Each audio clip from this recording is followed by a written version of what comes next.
are live with another episode of Comic Talk. It's that show brought to you by The Keeg where we talk about this week's new comic book releases. For those of you who don't know, new DC Comics, Marvel Comics, indie comics like Image and IDW and Boom Studios and whatnot, all comics come out every Wednesday at your local comic shop. And we are here on Thursday, 5 p.m. Pacific, 8 p.m. Eastern on youtube.com/The Keeg Show to talk about all the comics that came out this week that we could read in like 24 hours. I'm your host, Dimithri Perera.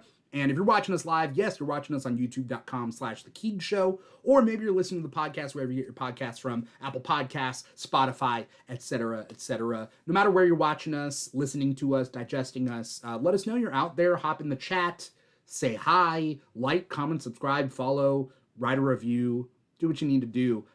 We always appreciate having everybody out there. That's pretty much the spiel. It's not just me. I'm your host, Dimithri Perera. It's not just me. We got two awesome guests who have been on the show many, many times. I don't even remember how many years it's been now, because I was thinking back. This show started almost 5 years ago. It'll be 5 years next month, 2021, and I lose track of time.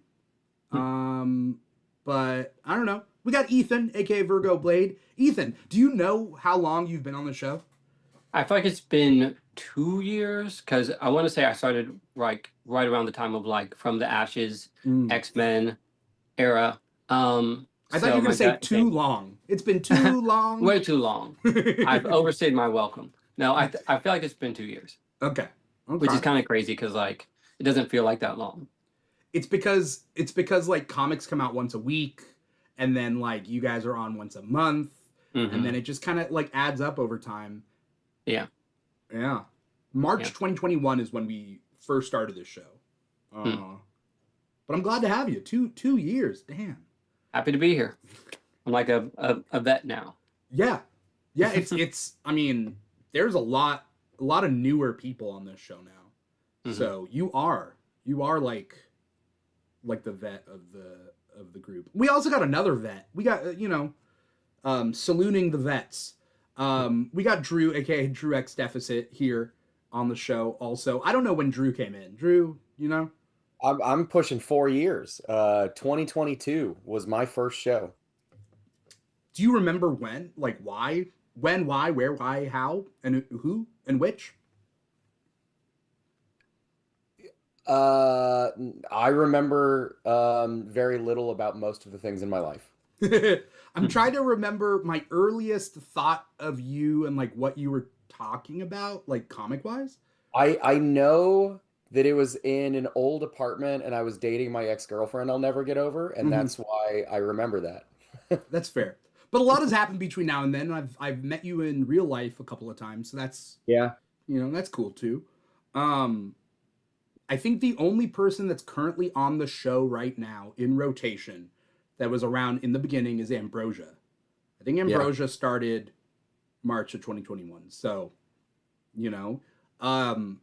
shout out to Ambrosia. What's up, my dudes? That's my Ambrosia impression, and I'm sure she would laugh. You need to close your eyes more when you. Yeah, what's up, my dudes? It was comics and cupcakes. Ambrosia also met in real life. So Ethan, you're next. Sorry, I don't make the rules. It's coming up. I thought you do make the rules. Not for when I get to see you in person. That's just life, Yeah. We're on this show to talk about comics and everything that we could read in like 24 hours. Who has their full Drew? I'm gonna throw you to the wolves. You go first. Tell us your list of comics that you read this week. I have a small list because it's been a busy week. So I have, like, you can see I have this stack of comics. This is stuff from this week that I didn't get to read. And then this tiny little one is what I did get to read. So I read let's go Absolute Wonder Woman number 17. I read Detective Comics 1106. I read the new history of the DC Universe, the Dakota Incident, which is a special.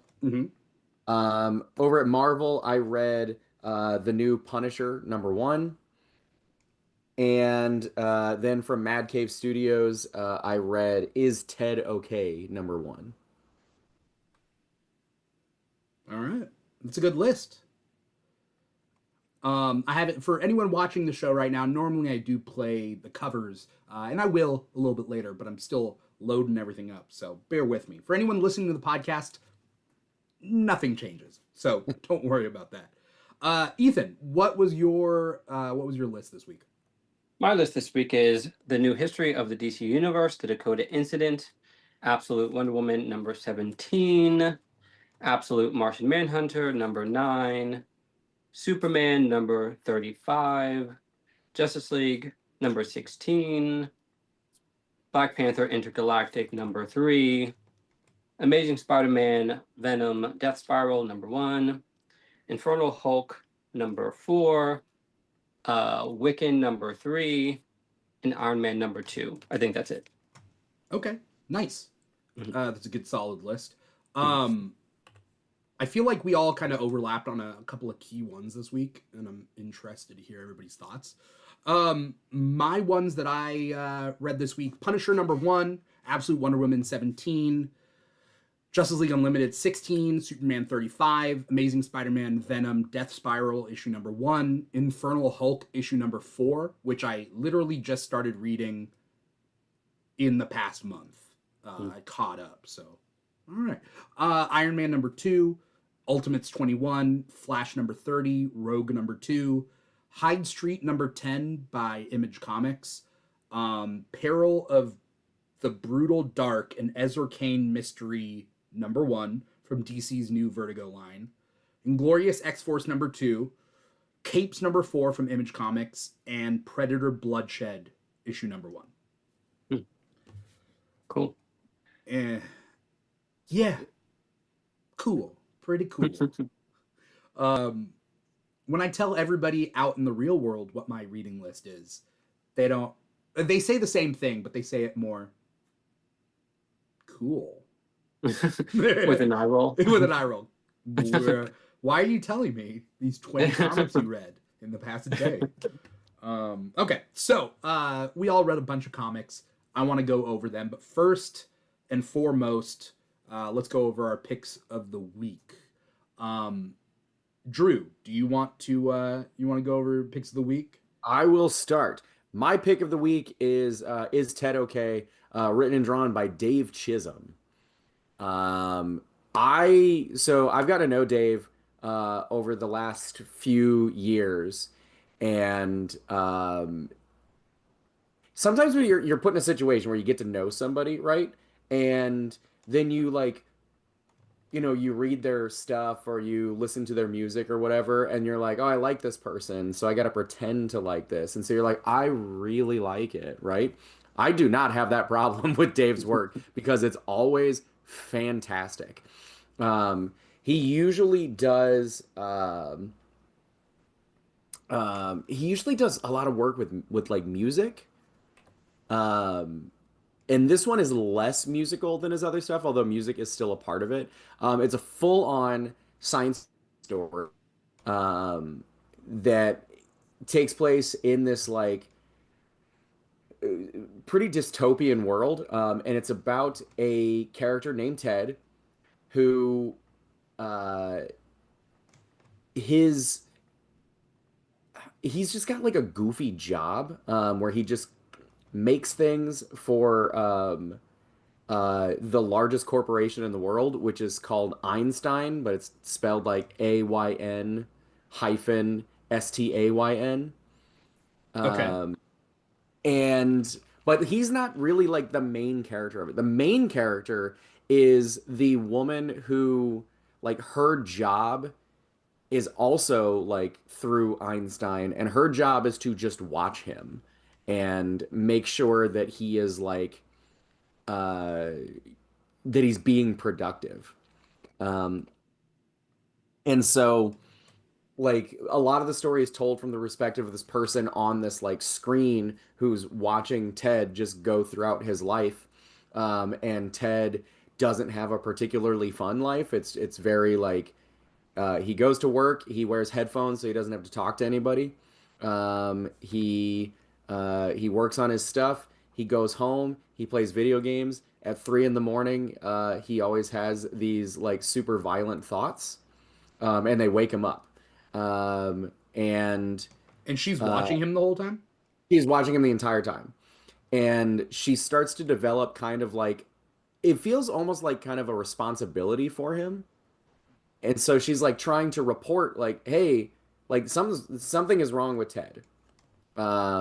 And the people she reports to don't really seem to care. They're not bothered by it.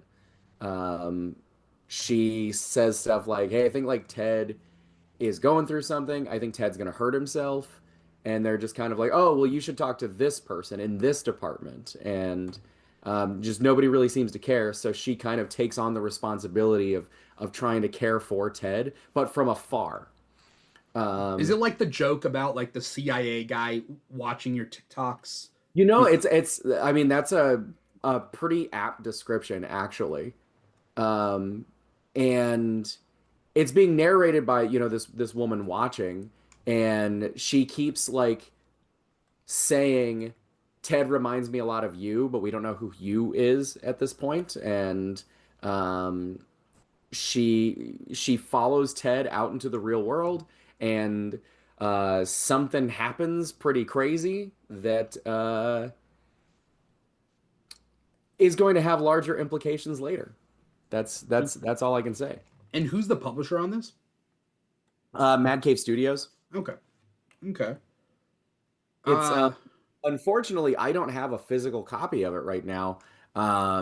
My shop got shorted on it. So like I went in and like special ordered this like for myself and for a couple for the shop because I wanted to make sure I got it. But a while back, Dave was just like, "Hey, I want to show you what I'm working on," and he sent it to me. Oh, So, nice. but like I'm the kind of person I don't tend unless somebody is like, "Hey, I want you to read this and then like review it on TikTok or something like that." Yeah. I want to read the physical copy. So like I didn't read the digital one until it was like, oh, my copy didn't even come in. So Mhm. I did read it and I have the next two issues in a Dropbox, but I'm not touching them because I want to be part of it as it comes out. Yeah. Mhm. Okay. Um, I mean, it's nice of you that he has you to not like lie about how good it is, but actually say how good it is.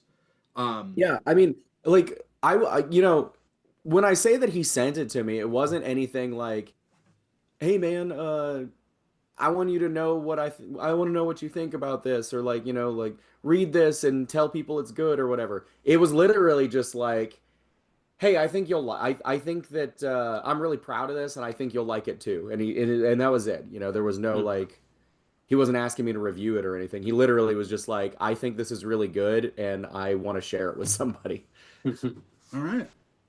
And Um, yeah, it's great. I mean, everything that he does is fantastic. Sounds okay. interesting.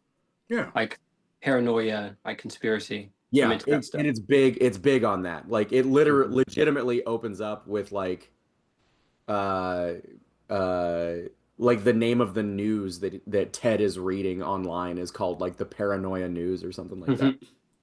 Dope. Okay.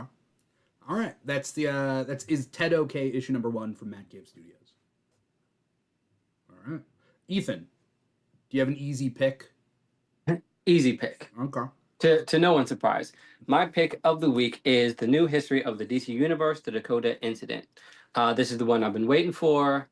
Uh, I love Milestone, love these characters, read them as a kid, and so knowing how like important this issue was really cool to like see it come out. But has so many great creators on it, like Joseph P. Illidge, uh, Stephanie Williams, Morgan Hampton, Nicholas Draper Ivy, just so many talented people a part of this book.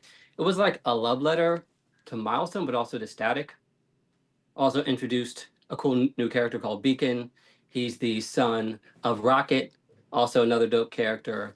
There's so much potential for him to like go on and like do something else. He almost gave me like Invincible vibes with his like costuming, and also it felt like a really nice tribute to Static. And surprisingly, I got like emotional at the end because like Static is given his props of like, you are the hero that sparked a generation.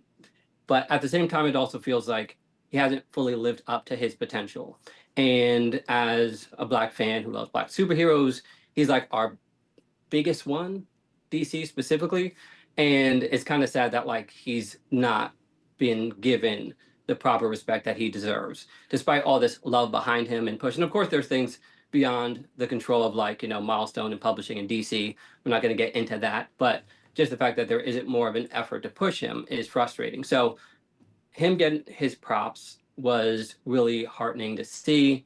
And the art was amazing. The story was great. It's about like time travel, and you have Lex Luthor and Amanda Waller, and like they're coming down hard on the heroes, and you feel that like intensity, and it feels like they're fighting for their lives because they are. Like, I want more of these stories. So there's this meta context to the story where yes, they're like fighting these forces, but also there are outside forces that are preventing them from growing. So it was great all around. Love the characters, and I hope that this story continues. I really, I mean, I liked this one. In my head, I'm trying to figure out how the continuity works with everything. But I think it's what's interesting is what you mentioned is almost like a meta. It works in almost a meta way. No pun intended, not meta human way, but like in a meta contextual sort of way. The idea that like in the comic, Static sparked a generation. I feel like that happened in real life too, right? And for fans that felt underrepresented, and then also the fact that yes, just like the character, the idea of Static hasn't lived up to his full potential. Like, he had a big show, great, and nothing much has been done with him lately. Like, you had like a couple of restarts that didn't last the test of time, and then they restarted again with this, merging them with the DC universe, and hopefully this is the time that it sticks and they can do more with these characters. I'm hoping. Yeah. I hope this isn't just a Black History Month one shot. Yeah, I'm hoping that as well. DC obviously is my favorite. I grew up with DC. Like, literally, like seeing Static Shock as a kid was like an awakening, because that was the first time I saw myself as a hero. Like, I didn't even know that I needed to see it until I saw it. Because of course I love, Batman. Tim Drake's my favorite character. But to see someone like yourself, you're like, oh, wait a minute. And that like opens up something. So you just want, that representation that should just already be there without you having to ask for it. So I really do hope that this time it sticks. But I feel like there is a lot of ground support for it. So if it doesn't happen, it's not because people don't want it, I mean, that's some words. I get you though. Like it's right. I hope they're going to be doing something with this. With all the DC Next Level stuff that's coming out and everything, like, there needs, at the very least, they can make the argument that these characters may not sell to the general public, but there's one character that would. Just give Static a new series. That's it. Yeah, I mean, here's the thing. It's like, not every character sells all the time. Green Arrow just got canceled. It's Right. a great run. Yeah. And guess what? He's already in like Batman, Question, Green Arrow thing. Then put him in something else. Yeah. Put Static in Teen Titans. Like, you can move things around. And like, I feel like it's such a backwards mindset of being like, oh, Black characters don't sell when they don't get the opportunities. Like, and that's with everything. Oh, if no matter what field you're in, if you're Black while you're doing it, then oh well, it's because you're Black. So I feel like we need to like absolve ourselves from this idea of this notion when we've had Blade and Black Panther been super successful. So like, I want to like shift the narrative of like Black superheroes don't sell, because that's a lie for them to just not do it. Yeah. Versus all the opportunities that other characters get. Vixen hasn't had a solo ongoing. I keep talking about Vixen. Vixen needs Yes, once again, like people want it, and she's such a popular character who has stood the test of time.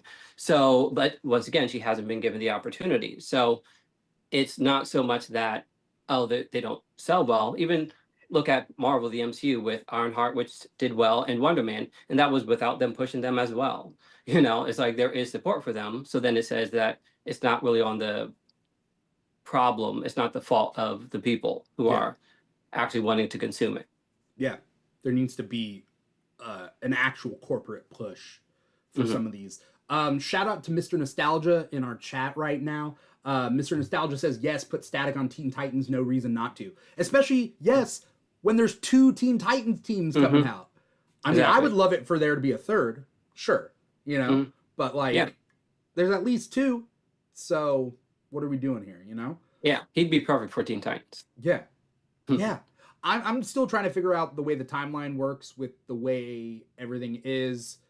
Basically, the premise of this book is that, and before we move on from it, but like the premise of this book, just plain story wise, is back when Lex Luthor was president, he made essentially like a decree that no meta activity allowed in Dakota City, and if they do, then I know where your family lives, essentially. Don't fight back, that sort of thing. And so there were some weird character moments in this from the Justice League, but like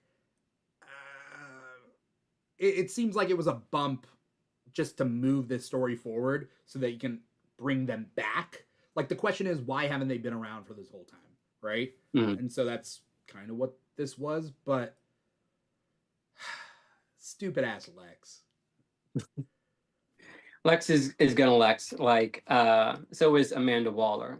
There were some really cool, I mean, personally, like I like Superman in this actually, because he was like allowing the heroes to do whatever they chose to do and not really like being this imposing figure of like, well, you should do this, it's just like, it's up to you. I would be upset too. It's like, let them handle it. So I feel like they did really good with what they had, because it's a very like tricky situation where they're having to explain away why they haven't been active.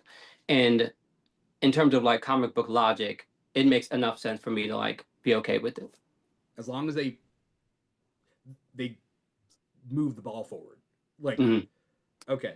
I did like the Bronze Tiger stuff, because I thought, I always think that's interesting in fiction when it's like, come on, Bronze Tiger, like I think that was like plot wise, I think that was my favorite part of the whole issue, is just kind of like seeing this villain be like, I mean, I guess you can argue that he's not really so much a villain in he's not really a villain.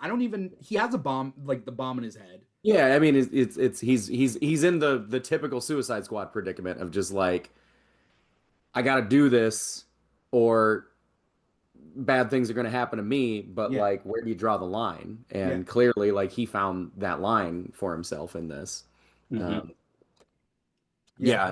like this, especially compared to like the previous like new history of the DC universe, which wasn't so much a comic as much as it was, like an encyclopedia in a way. Just kind of an illustrated sequence of events, whereas this is actually like a comic book story that does the same thing, just firmly establishes like, these are these characters, this is the timeline, this is where how it existed. Yeah, it was good. I'm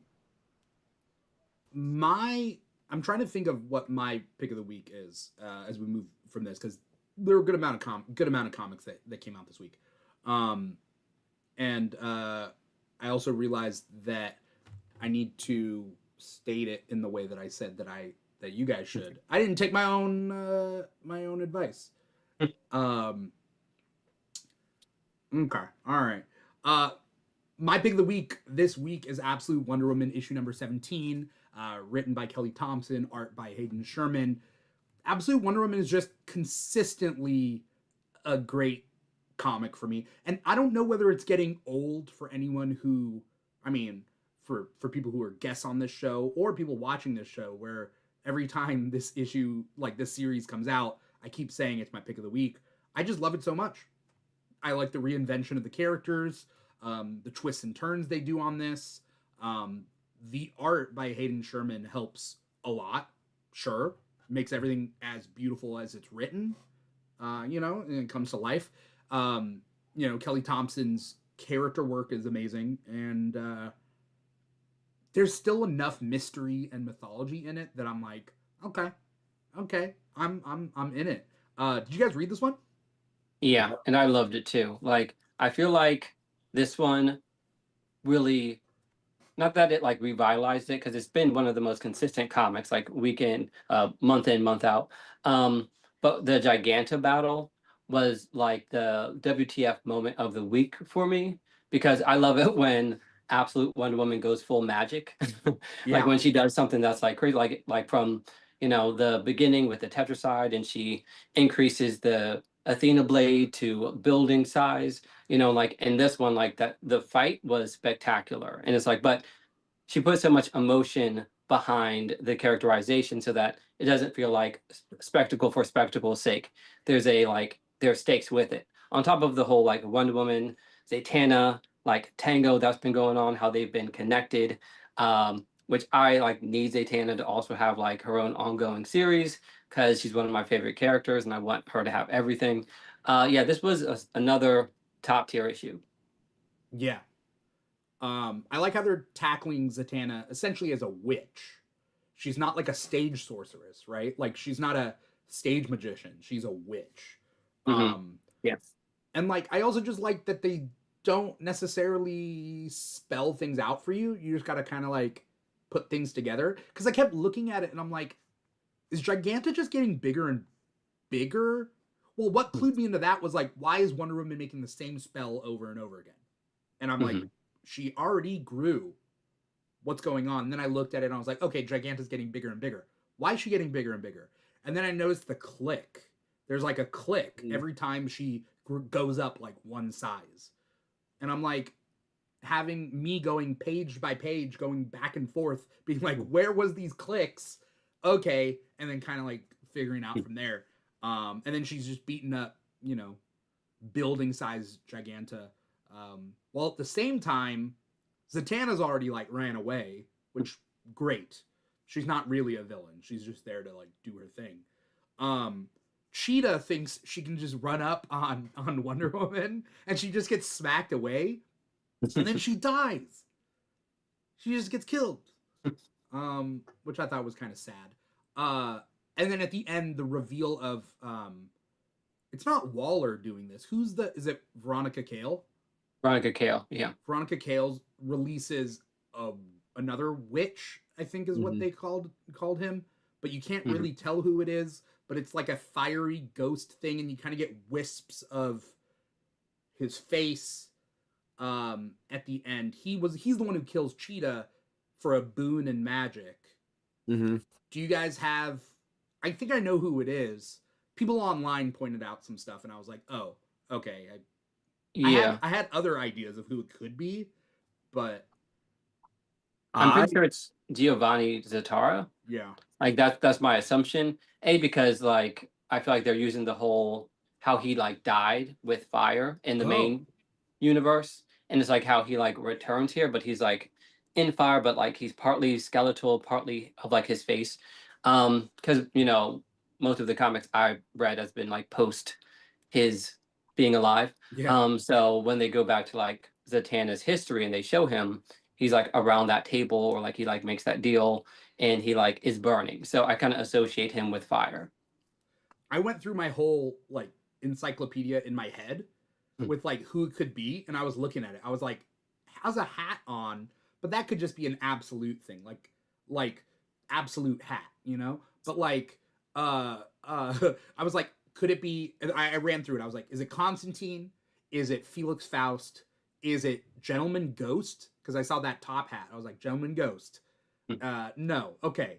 And then I didn't get to Zatara until somebody pointed out that he used backwards magic. He like says something backwards. And I don't know the rules for this absolute DC universe and the magic, but like, is it just a family thing where they can do that? I don't know. But then I realized, oh yeah, Zatara has a hat and you know, that's probably him. I get it. Right. Okay. Yeah. Well, yeah, I mean, they mention him in the issue too. Do they? In They mention Zatara? something like that. It's when Zatanna is doing uh her backwards talk. Yeah. She says in her spell that like Wonder Woman is mimicking, I'm speaking forward, but free Zatanna Zatara, mistress of magic, first of her name, uh, uh, daughter of Giovanni Zatara, Oh. the eternal flame, and Cindella, last of her people. Okay. So, I mean, that makes sense that it would be him. I didn't put that together because I don't know who that I didn't know who that character was. I only know her like uh Cindella is her mother. I just looked it up. Hmm. yeah. He's like a magi. Yeah. Her dad in main universe is his name Giovanni? Yes. I've I only think ever he sometimes goes by John, I think. Oh yeah. But I know him as I think of him as Giovanni. I think I've only ever heard of him referred to as like by his last name. Yeah. Mm. Yeah. Well, because he was also in comic book fiction. Zatara was a character before Zatanna even came around. Sure, yeah, Oh yeah, yeah. Like He's one of like Zatanna- the oldest DC characters. He's very like old. Yeah. Well, because like pulp comics, like magic is a very like pulp comic genre. Um, Same with like Doctor Occult, who Mark Waid keeps pushing in Justice League, and I'm like, I don't personally care about Doctor Occult, but like Wade has earned just like playing in his toy box. Like play with your favorite characters. That's fine. If I wrote comics, I would try to find a way to bring in Tintin. Like I get it. Like Who? you know, Tintin. It's not a DC character, but it's like European Oh. magic. But like Okay. you know, would I bring Tintin Boy Detective into something? Oh, like Rin Tin Tin? No, Rin Tin Tin's the dog. Okay.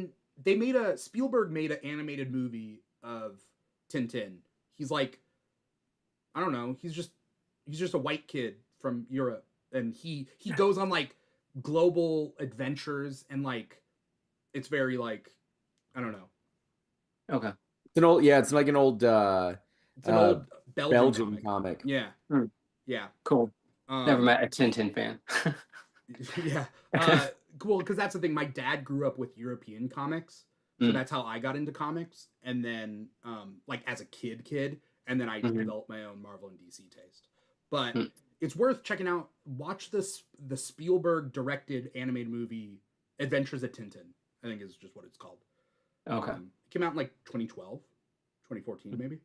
Yeah, I remember it now that you say it. Yeah.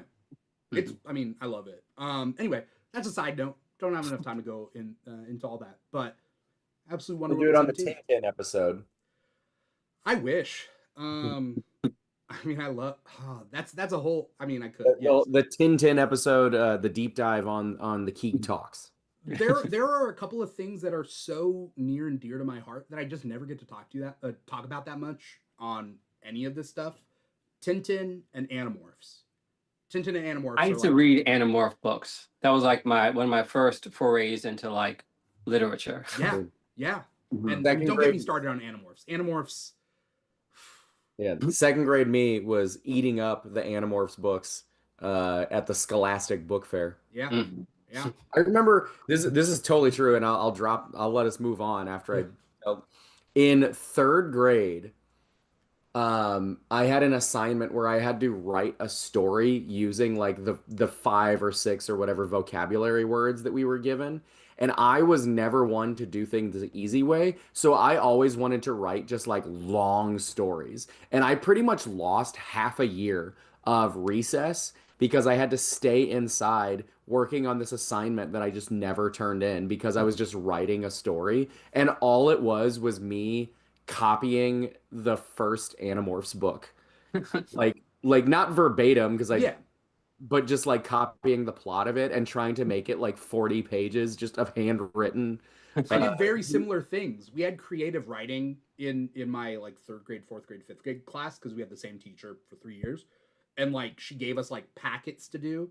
Um, and essentially, as a kid, you're writing what you know, which I was essentially taking Power Rangers and turning it into something different, or Animorphs and turning it into something different, or like doing my own spin on like Darkwing Duck kind of stuff.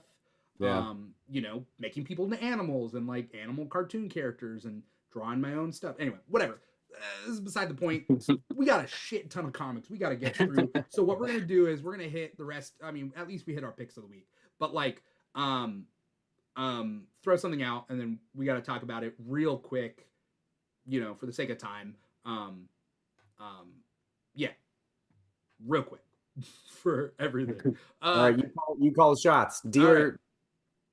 What's enough? What are you guys dying to talk about? Because like, I already got one. I got one that I've been wanting to talk about, okay, and it is the new Detective Comics. the one with the virus. Issue Batman 1106. gets the flu. Yeah, he gets the fear flu. I I've thought that like all the issues of Tom Taylor's run have been pretty solid. But I think that like this issue in particular I thought was really good. And I every Thursday, I pick up my comics on Wednesday, and then Thursday I take them into school, and there's a girl in one of my classes who I'll just be like, here, when you're, like she's in like basically my homeroom class, and while we're waiting for the actual school day to start, I'll just give her my stack and be like, here, read what you can from this.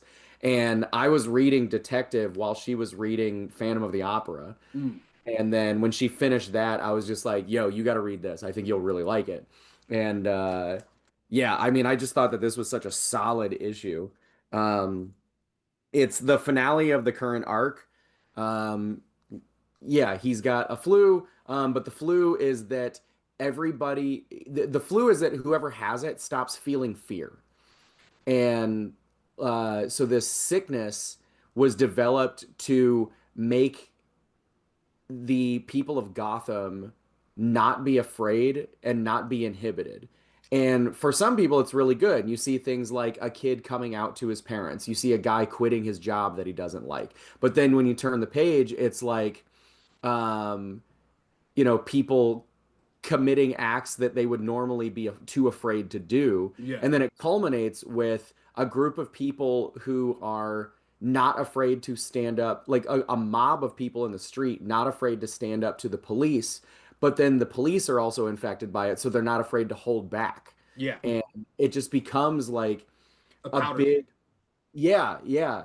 But I think the story is like pretty simple, but what was just I found so effective was all the different ways that they were like comparing how fear can be a good thing and it can also be a bad thing for Mm. you. And uh, it really like I think that it kind of trusted the reader to decide. It didn't feel super heavy-handed of like, no, you got to get rid of your fear, or no, you have to have fear to keep you safe. Um, and Okay. so, yeah, I mean, I thought that I thought it just worked really well. It's a pretty simple concept, but it was executed really, really nicely. And then it ends with, uh, it ends with just a really cool image of Bruce Wayne and this main villain talking to each other behind glass, Mm. or with glass in between them because he's now been arrested. Does this end like some of the other titles this week end where it's like, and wait till the end of DCKO for a new beginning? Like, I do not believe so. okay, like a new status quo. Because a lot of the DC books, especially the DCKO tie-ins, did that this week. They were like, all right, we finished this arc up. You'll figure out what happens to the Flash later, you know? Detective kind of feels self-contained in that Yeah. way. I've really Yeah. been enjoying Detective. I'm like a couple issues behind. I think I'm at the part where like Mr. Terrific comes to help him out. But I've been really surprised by how much I love this Detective Comics run. Might go down as one of my favorites, which I didn't see coming because I love Paul Dini's run is like top tier. Yeah. But this I've been very impressed. So I understand why it was chosen. Okay. Yeah. Cool. I mean, it's I think Tom Taylor does really good character moments. Hmm. I've always really liked the way that he just gives he gives each of the characters a chance to show their personality and also challenge their personality. I'm a big fan of Mikhail Hanin's art, and I'm so glad It's that he's gorgeous. on this book. Yeah. His Um, perspectives are so beautiful. Like how he frames the panels, yeah, award worthy. yeah. I've been a fan of his since he was on the Grayson book. Mm. When Dick Grayson was Agent 37 in Spiral, Yeah. and yeah, I've been a big fan of his ever since then. I want to jump to a comic that surprised me that it was good. Like I liked it at least, and I'm sure haters are gonna hate. They're gonna hate. It is what it is. I liked Amazing Spider-Man Venom Death Spiral issue #1, and I've talked about this that I'm not a big symbiote fan at all. I don't like symbiotes, but the recent status quo with all new Venom and Eddie Brock Carnage, um, for some reason I just been digging it a lot. And now they've all kind of met up in this, and like, okay, it's a big old Carnage Venom Spider-Man crossover event, and I don't care much about the new villain, but all three writers, I think, of each of those titles are working together on this book. So you kind of get the best of everything. Um, I like this one. I don't know if you guys read this one. Yeah, I did. And I liked it too. I kind of feel like the story was very strong, and I feel like my issue is like a personal one, which is that like I don't care that much for Eddie Brock. Mm. And I didn't realize it until I like read. I'm like, this story is actually good, but I can't connect to him as a character. Like I even like Mary Jane. Like I love her. I want to see her have everything. Eddie Brock is just a character I can't get into. Um, Maybe this will like change if I keep reading. But so it's nothing against the actual comic. I could tell it's like well written, and the plot is great, is interesting, and how they did it is like everything was on point. And I'm like, why am I not feeling this? I'm like, I think it's Eddie Brock. I think I just don't. I can't find a way in. Yeah, I mean, I I like the Eddie Brock Carnage book, but truth be told, I'm not a big Eddie Brock fan. I don't really care for Dylan Brock. I don't like the real heady Eddie Brock Venom stuff where it's just like he tapped into the symbiote for all time and like through the universe and the hive mind. I don't really care about that stuff. Um, but the Eddie Brock Carnage book was essentially about Eddie Brock is bonded to Carnage, and Carnage's goal is to find someone that could be like a worthy killer enough to leave Brock and kill Brock on his way out. And so, but at the same time, Eddie is trying to like not kill people, but if he has to, sure he'll kill serial killers. So it becomes this like cat and mouse in this Eddie Brock Carnage book. It's this cat and mouse thing of like Manhunter or whatever, like the that type of kind of interplay. He's tracking down serial killers who are also tracking him down, and it's this like cat and mouse thing. At the same time, Mary Jane has Venom. I like Mary Jane having Venom. I'm cool with Me it. too. Me too. It's comics. I don't need a crazy thing other than they're bonded and they can't unbond right now. That's fine. You know? But I'm interested to see where this one goes. I didn't think I was going to. Yeah. Was there another book that surprised you guys this week? I surprised myself with Infernal Hulk #4. Like on paper, I probably shouldn't like this book. I don't like the Hulk really that much. I'm with you. Same, But, I'm not drawn to him as a character. yeah. But I'm like when the series started, I'm like, it's Philip Kennedy Johnson. Let me check it. Let me see what he does with it. And it's like horror, high concept. It almost like this issue specifically is kind of giving like Swamp Thing, Alan Moore, with like Hulk and the Hulkscape, and taking it beyond kind of like the savagery and dealing with like the eldest and like this lore to it. It's almost something like eldritch monster, like horror elements to it, that it has a vibe that no other comic that I've been reading now has. So it kind of like transports me into this very dark, moody, atmospheric world where I'm looking at the Hulk and the various different versions of Hulk in like a different context. So that was the biggest surprise for me, I think. Yeah. I caught up. Somebody was talking about this on the show, like with issue 3, and I hadn't read it. So I read literally all the issues, and then when this came out, I was like finally back on track. I don't really care so much about the Hulk. It's kind of the same thing with Venom. I don't care about the Hulk tapping into all the different Hulks across the universe and through like this, like whatever. Like that doesn't really interest me that much. But this series started off like crazy with this Infernal Hulk essentially killing a bunch of people, and then Bruce Banner isn't him. Mm-hmm. And like there's that whole thing. For some reason it's tapping into something that I do like. I don't know why. Yeah, it's like primal and also visually stunning, and it's just like a different take on the Hulk that feels just like almost like this ancient horror monster being. That's kind of like you don't know like what he's going to do next, but it's going to be horrible. Yeah, he kills a lot of people. Yeah. Yeah. It's a bloodbath. Drew, I'm you mad reading at this one? myself for not reading this. I love Philip Kennedy Johnson. I think that he is just he's just a guy who gets what it is that I like about superheroes. And I loved his Superman stuff. I thought his Green Lantern stuff was great. And so now it's like he's one of those guys I know I will eventually read everything that he puts out. But I just fell behind on keeping up with everything. And so when this is like his second Hulk run. Yeah. And then there's a Uh, third one coming out next. yeah.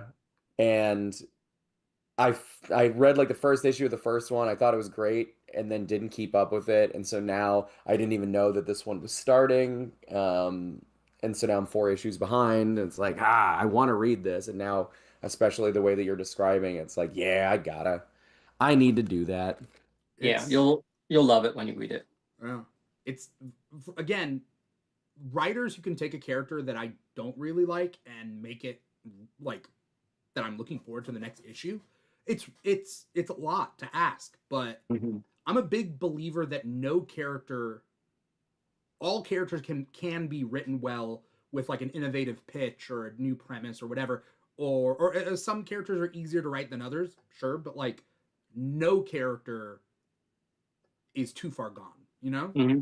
Yeah, I Um, completely concur. let's hit the rest of our comics with like a minute long at most for each of these, just so we can give enough time to everything. You guys, speaking of a character, Punisher, issue number 1. Did you guys read this one? I did. I did not. How'd you feel? I like it. Punisher is one of those characters that I'm not gonna say that I'll read everything, but like I'll at least give the first issue a shot. And I like Benjamin Percy, who is the writer on this. And yeah, I thought it was cool. It is definitely coming off of there was like the mini series that was like the Red Band series. Yeah. This is coming off of that. Um, I thought there were some really cool moments of just like establishing like the mood of like what side of New York City they're looking at. And the Punisher has a complication because uh he had the premise is that he had a mind control device implanted in his brain during the Red Band series, and he has since like he took it out himself. And And then killed Kingpin, right? I didn't finish reading the series, Oh so shit, sorry. maybe that happened. Uh, um, Just kidding. and so yeah, this one is like he's recovering from that, and Tombstone makes an appearance. Yeah. An old an old Punisher villain who, if you know anything about Punisher, you know exactly who it is. There's one, because he kills the rest of them. Like, Yeah, there's only one Punisher villain yeah. He that keeps comes coming back. back. Yeah. Um, Yeah, and I think like overall for me, I thought what this book did really well was just like it established a really like a really I don't want to use the word gritty, but like it's like a dingy tone. You know, he's Yeah. walking past like there's like panels where he's walking past like rotting rats on the street and stuff like that. And it's like that's the book, you know. Mm. And that's what Punisher needs to be. Yeah. All right, we gotta move on. Drew, real quick, so I can make a joke about this. Drew, you're like Interstellar. You have amazing gravity, but an hour with you is like a minute. Dude, I get it. I understand. You mean that the other way around. A minute with me is like an hour. No, the other way. No, it's the other way around. I would listen to you for an hour, and it can go by real quick. But it's easy to lose track of time when you talk. Yeah. Um, but okay, so yes. Uh, Drew, did you also read Phantom of the Opera? I know you said you just read it just a I little bit. I started it and I did not get very far. But I've been trying to read a lot of these Universal Monsters titles, Yeah. and I'm gonna be honest, I'm not successful with it. I end up picking up the books and then not reading them. So Mm, like this time I was like, I really like Tyler Boss as a writer. I really like Martin Simmons as an artist. So like I want to read this. yeah. And I got about a few pages in and then the show had to start. I'm just proud of Universal for trying something new with their characters because they're just sitting on these monster properties and like not Yeah. doing anything with them. And like, It, there's it, what? like the creative teams on all of these books are Amazing. insanely cool. Yeah. Like James Tynion's writing has written a few of them. Dan Waters wrote at least one, and again, like and now Tyler Boss is usually an artist, but when he writes, he's really good at it.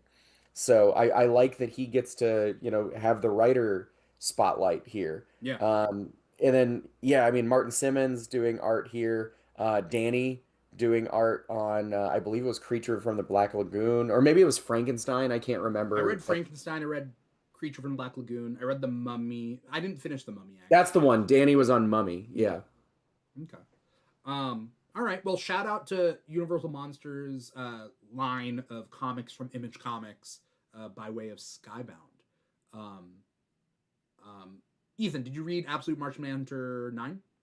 Yes, I did, and I loved it. It was really fascinating how it balanced the normalcy of, something mundane like marriage counseling with the Martian Manhunter, transcendent visuals and messages, especially because like this kind of take on Despero was very inspired. And Despero is like one of my favorite villains. It's like he's like a villain that nobody really mentions or talks about, but you know how you have those like favorite ones. Yeah. And his like single eye in the middle of his forehead and his psychic uh abilities. So like how he like represented this despair as he's going through John Jones is going through this horrible kind of like issue with his wife. I love how those two stories were having conversations with each other, and like it just balances both of those worlds so well. Another solid issue, I think it's really going to go down in history as one of the most like consistently like on point comics because Yeah. it just doesn't miss. And it's ending with issue 12, you know? Yes, I know. I'm Very sorry. sad because like I feel like not since maybe like Doom Patrol have I felt this way about a comic that is this kind of like meta and weird and like but still has like this very strong message to it. Because it's hard for people to find that like common ground between both of those worlds, but this comic does it. So I hate that it's ending. But I'm happy that we have the issues that we do. Yeah. I just think it's interesting that Absolute DC is not ending, but Ultimate Marvel, quote unquote, is, because the Mhm. stories being told in Absolute seem like they're finite. I'm not saying that they seem like they're short, but it seems like they have an end point in mind. And Ultimate Marvel was like, oh, I thought they were just going to do this forever, or try to, right? Yeah. But it's the opposite. Absolute DC is continuing. They must have a plan. And Ultimate Mhm. Marvel is, again, quote unquote, ending. I don't know to what degree. I just think that's kind of funny, but okay. Yeah, Cool. it's interesting because I would prefer if Ultimate line kept continuing, but once again, I'll just appreciate what we have, and hopefully it transforms into something else. Yeah. I mean, that being said, I don't want the absolute books to end either. So I'm not Mhm. asking any of them to end, but I just thought. But okay. Justice League Unlimited number 16. Yeah, I read this, and I think this was one of the stronger issues in recent memory. It tied up things very nicely. Got Mr. Terrific action. Um, yeah, this was a solid issue. Kind of tied up the Mr. Terrific and the Terrific 10, Owl Woman betraying him, but then kind of like having this redeeming quality. And I like that they addressed kind of like the canon fodderness of it all. And like it would make sense for her to be like, nah, like I'm Yeah. not gonna do this because you're sending us to our deaths. And On like purpose, you imagine say being we're told, expendable. right. Like imagine being told, A, like you're a copy. Also, I need you to die for this cause. It's like it's kind of hard to like, it's a hard pill to swallow. Yeah. So I like that Owl Woman was given that agency to kind of like go off and betray Mr. Terrific, but then she turns over a leaf. So that was also cool as well. Yeah. I disagree with you. So I love this whole arc. I just didn't like this issue that wrapped it up. I just thought it wrapped it up kind of quick and with not enough of a twist or anything, and like the twist happened, like, and then it was just kind of a straightforward issue as we gear up for DCKO to finish up. I feel like the other ones were a bit more straightforward. This is just my like Yeah, yeah. perspective. Like it felt like they were a bit more straightforward, and that's why I wasn't as moved. Like for example, the previous issue, Batman Beyond has a conversation with Mr. Terrific, and like needing that kind of like, hey, like I'm scared, I don't know what to do, and Mr. Terrific is like, just do it, and like I get it, like you are in the heat of battle, but also like Mr. Terrific just went through this thing where he told Airwave like he didn't give him the advice that he needed to before like things went to hell for him. So I'm like, I would have wanted him to give him like words of advice, so that to like avoid that, to show that character growth. Like Mr. Terrific wasn't there for Airwave, but he was there now for Batman Beyond. Yeah. So this felt like at least we kind of like stopped and dealt with the interiority of Owl Woman versus kind of just like allowing these things to happen without that kind of like thought process beforehand. Okay, fair. I'm interested to see what happens with Justice League after TCKO. I don't know if they've released the lineup yet, but yeah, well, I think they're going to be adding more villains. Like villains are going to join the roster, if I'm not mistaken. Which conceptually, like, okay, maybe. I just feel like there's not enough time for the heroes. Like, I want to see Vixen, I want to see Mr. Terrific, and then we're going to add villains. Like, I want to be open minded, but like the team is already bloated, yeah, so I'm worried that I'm not going to see my favorite characters. But we'll see how it goes. we'll see. Maybe we'll get a new Terrifics book. I am hoping like after like the Superman movie, it was also the summer of Mr. Terrific. Like people love him. Yeah. His miniseries was really good. I feel like now is the time to jump on it. So hopefully they have something cooking up. This book feels like or this arc feels like a test run. It's like Terrifics in everything but name only. Yeah. Mm-hmm. You know? And so well, I mean, feel it literally is called the Terrific 10. Mm-hmm. right, but I mean Terrifics was it was just a weird collection of characters with them trying to bring like Tom Strong was on the Terrifics, you know? It's like they're trying to figure out what to do with Tom Strong and Plastic Man, you know, and it's just like I wonder if they'll do something very similar in the future. Here's hoping. It feels I like hope a so. no-brainer to do it. Yeah, I mean, I also really want his son Fairplay to be involved in his life. Like we got that connection in his uh, year one miniseries, and they finally got to like kind of deal with some of that fallout. So hopefully they have something in store for Mr. Terrific because there's a lot they can do. Yeah. Fair Play is going to the Teen Titans, the new Teen Titans, though Trivia Kid isn't, and so I'm Quiz Kid. That's what it is. Yeah, Quiz Kid. Quiz Kid isn't, but okay, that's fine. You know, do what we can. All right. Real quick, we gotta bang these ones out. Superman number 35. Um, this one finishes off the whole Superboy Prime stuff and the Legion and whatnot. It was fine to me.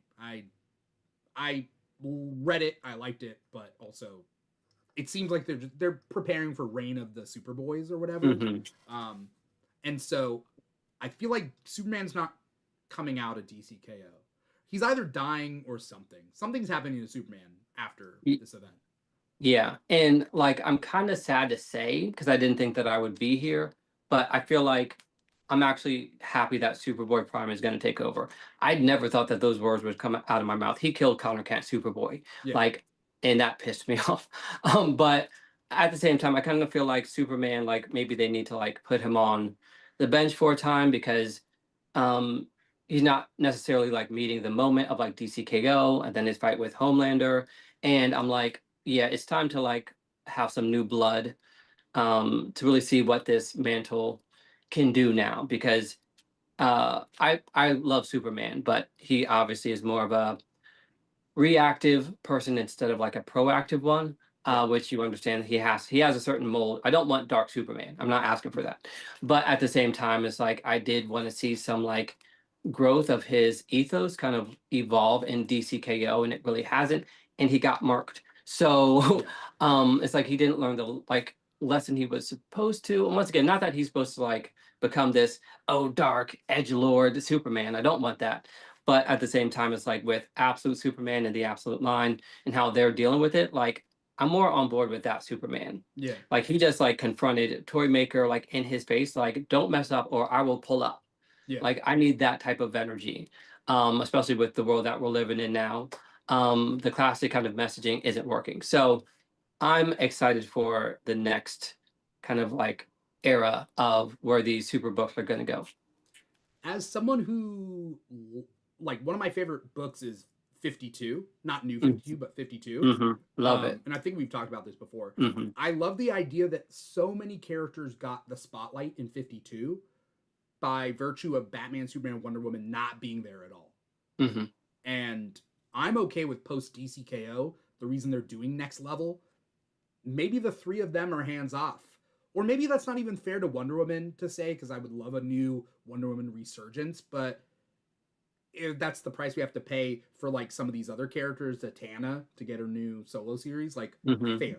But maybe that's the direction they're going with the 50 with Next Level, is like kind of like 52. Superman's gone, Batman's gone, Wonder Woman's gone, maybe. I don't know. We'll see. Yeah, I mean, DC has so many great characters that this is the perfect opportunity to introduce them or reintroduce them. Or maybe DC is just realizing maybe we can finally have the freedom to add more comics per week, because you know they were like at like 9 to 12, while Marvel roughly is like 15 to 20, per week. So maybe DC's kind of maybe expanding. They had the top sales of like all of last year. Yeah, DC Comics. So who's to say, Real quick snippets, 10 seconds, I guess, is what we can afford. Black Panther Intergalactic, issue number 3. Black Panther fighting Juggernaut on the cover. I didn't read this one. Did you guys read this one? I read it. It was very dope. I love this science fiction intergalactic take on T'Challa and kind of the politics involved. And he faces this Juggernaut, but then there's also various versions of like Spider-Man villains that he's going up against. Very high concept, very cool. Another solid issue that people are probably sleeping on. Okay. Iron Man issue number 2. It's the new start for Stark. It was fine. Like, I see what they're setting up. It's okay. I liked it. Like, I'm not the biggest Tony Stark fan, but I'm giving it a try. And I like where they're going with it and inspecting Tony Stark's character a bit deeper than the surface layer. And the Madam Mask portion of it, I feel like I like how it's complicated. You also have like Agent May in the mix, and like I love her character. So I think it has a lot of like potential to get even better, but it's starting off good as like setting the groundwork. Also, just a side note, it's like Tony Stark and Madam Mask make me accept Bruce Wayne and Selina way more, Because like Bruce Wayne and Selina, like Selina is not a terrorist. Why is Tony Stark sleeping with a terrorist? I don't understand that. Like, I get that like James Bond does that, and that's just kind of the fun of it. But like Madame Mask could easily just kill Tony Stark in his sleep. I don't get why he lets his guard down for that. Even if it's just like, and then he tells her secrets. Like, stop. Why would you trust this? There's no reason you would trust this woman. It's not like she turned over a new leaf and then you trusted that she did. You know she's a terrorist, and you're giving her pieces of your like emotional like soul. You know, stop it, Tony. It's not just dumb. It's like the Avengers should lock him up. Just lock him up. Like, yeah. Once again, I'm on Team Cap. I'm always on Team Cap, and he was not here for it. No. And I'm like, see, that's why I stand by my guy. I think he's literally said, "Keep it in your pants." Like, stop. Mm-hmm. You know? Yeah, yeah, as he should. Yeah. Mortal Thor issue number 7. I know you read this one. I read a couple of issues, but you know. Yeah, this one was good as well. To be like, I really enjoyed this title. I think this issue I've kind of not have gotten tired of the kind of shtick, but it is kind of like villain of the weekish. Yeah. It's still a strong book. I just kind of wish that it was maybe like longer arcs, not even like super 12 or whatever, but maybe like 2-issue arcs, so that it doesn't feel like, and then we're sending this one, and then we're sending that one. Kind of more like what Absolute Wonder Woman is doing. Still solid, great art, great story, but yeah, I just kind of want it to kind of change up. Fair. What do you think about Wiccan? Love Wiccan. It's a very much like needed book. Like, once again, it's that thing where it's just like reading about Hulkling and Wiccan and how they are with each other. Like, that's basically why I'm reading the book. It's so refreshing to see. It makes me want, Apollo and Midnighter. Like, it's something that I'm not getting from comics right now, which is like gay. Yeah. Yeah. And it's also a great story too. Like, you have like Baba Yaga and like the very like witches and magic and people like turning on each other. You don't know who to trust. It's also a strong story, but I'm mainly here for Wiccan and Hulkling. Okay. I love the representation. I haven't read this one, but the only thing I don't like, I just don't like mullets. I'm sorry. I'm sorry. Maybe I sound like an old fogey because mullets are coming back, But back in my day, mullets were not considered cool, and now they're like weirdly trendy, and I don't understand it. But so you don't like Superman with a mullet? No, his mullet era? No, just like I don't like when he was Clark Kent and he put the mullet back into a little ponytail when he's Clark Kent, and he has this like he's wearing a suit and he has this like ponytail. Classic 90s. But no, I'm not a big mullet fan. Did you read the Ultimates issue number 21? Yes, I did. Love that Luke Cage got the spotlight. He was handling business. They were throwing down. That was really cool.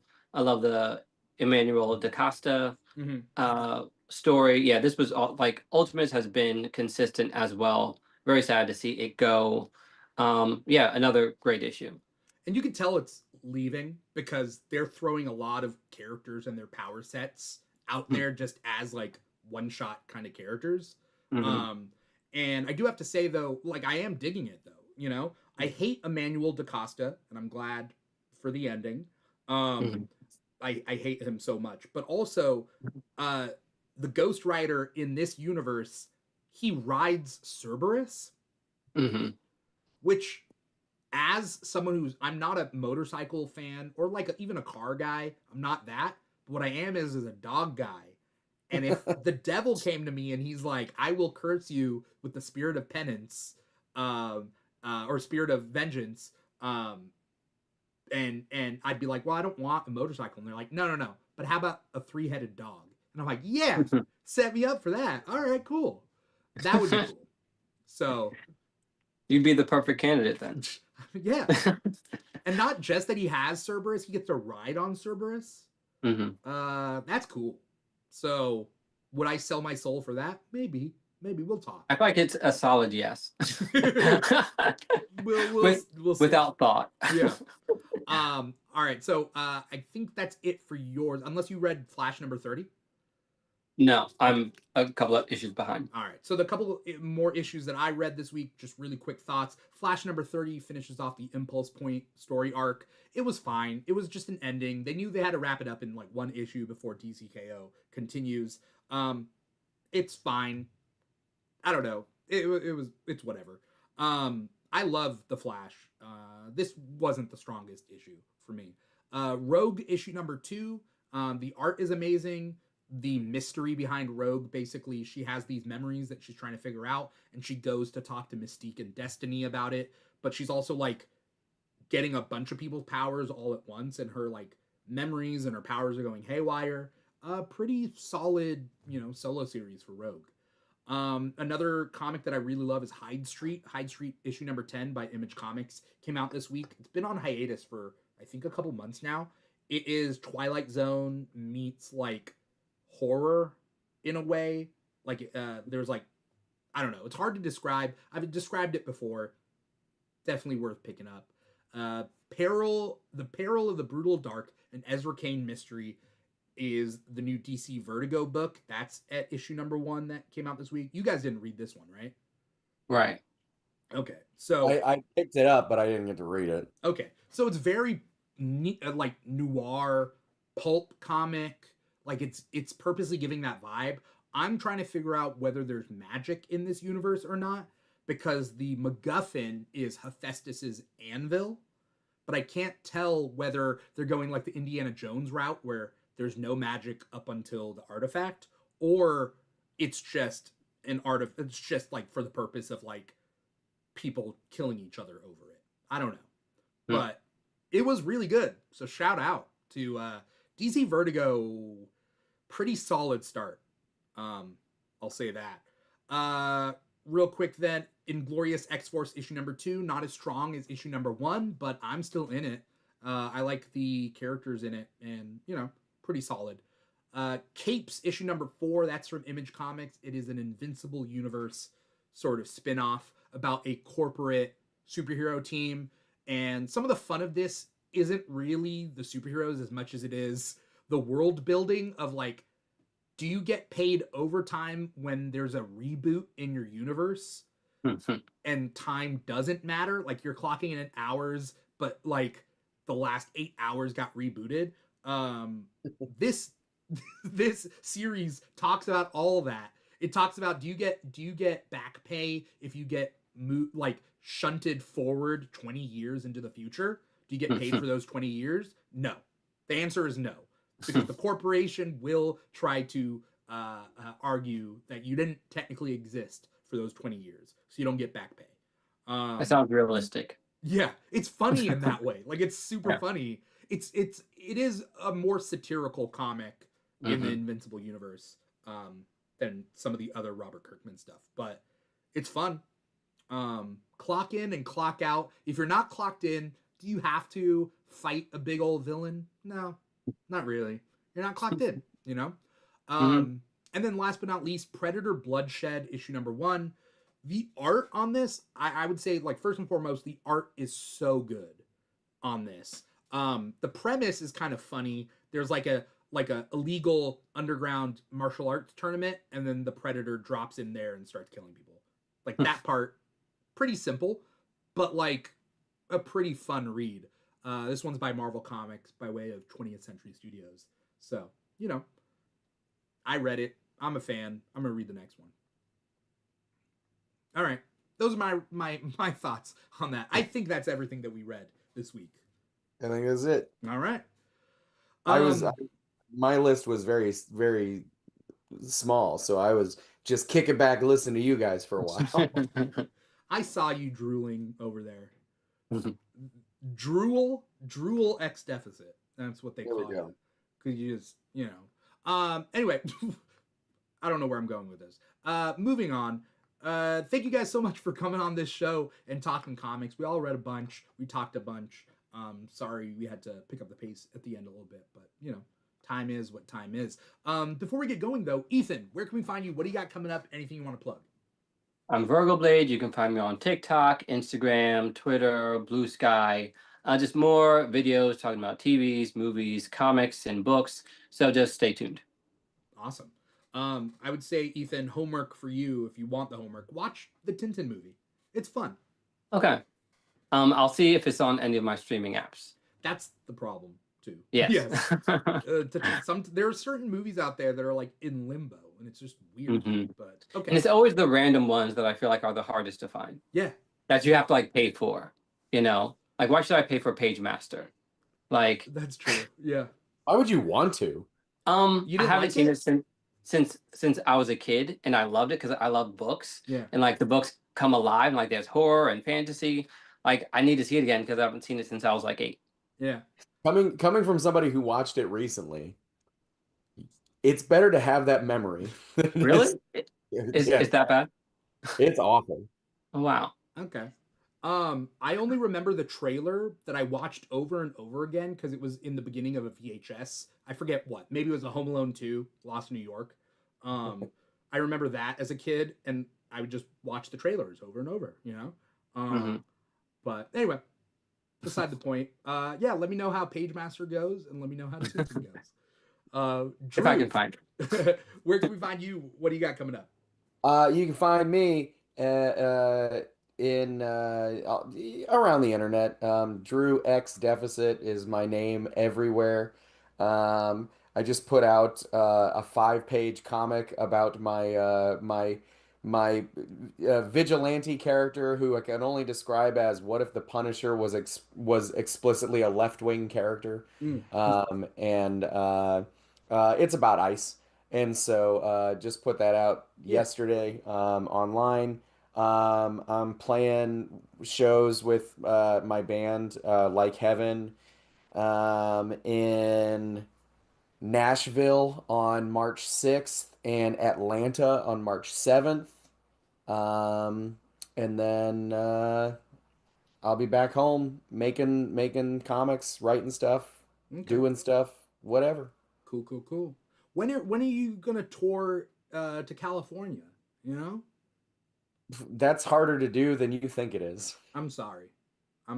If I had a club, I would host you guys. I was supposed to play California one week in 2020, and it was the week the world shut down.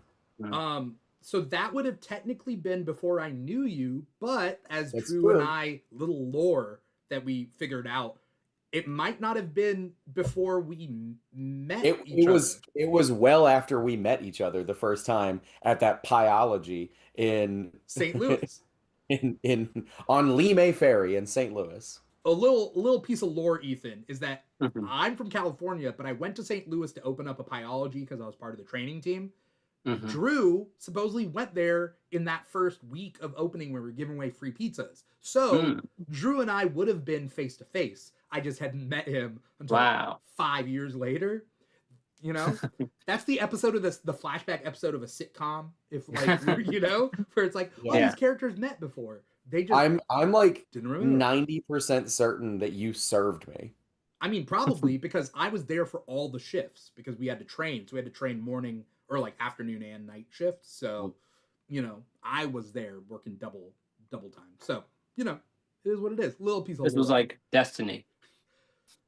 It's maybe that's what it is. What you you know, I don't know. Anyway, we'll move on from this. Thank you both of you so much for coming on the show, taking time out of your Thursday to be here on Comic Talk to talk about all the comics that you read. For anyone out there who is watching us, you're watching us on youtube.com/The Keeg Show. We do this here every Thursday night at 5 p.m. Pacific, 8 p.m. Eastern. We're also wherever you get your podcasts from, Apple Podcasts, Spotify, iHeartRadio, etc., etc. We're on all of those. Wherever you're watching us, listening to us, digesting us, like, comment, subscribe, follow, write a review, write a comment on Spotify. There's all that sorts of stuff. We would love to Send me hear $1. Yeah, send Drew a dollar. You know, speaking of dollars, we got a Patreon here at the Keeg. Patreon.com/The Keeg Show. We got a drinking episode that's on there. It's Patreon exclusive if you wanted to watch that also. So, you know, there's a lot of different ways to do that.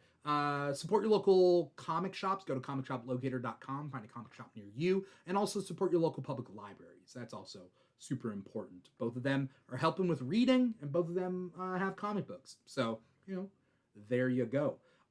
Follow us at The Keeg Show on TikTok and Instagram, also on like Blue Sky and Threads and Facebook and all that. But TikTok and Instagram at The Keeg Show for more geek content, pop culture content, comic content, that sort of thing. That is pretty much it. Yeah, okay. I think I went through everything in my head. We're going to be at WonderCon.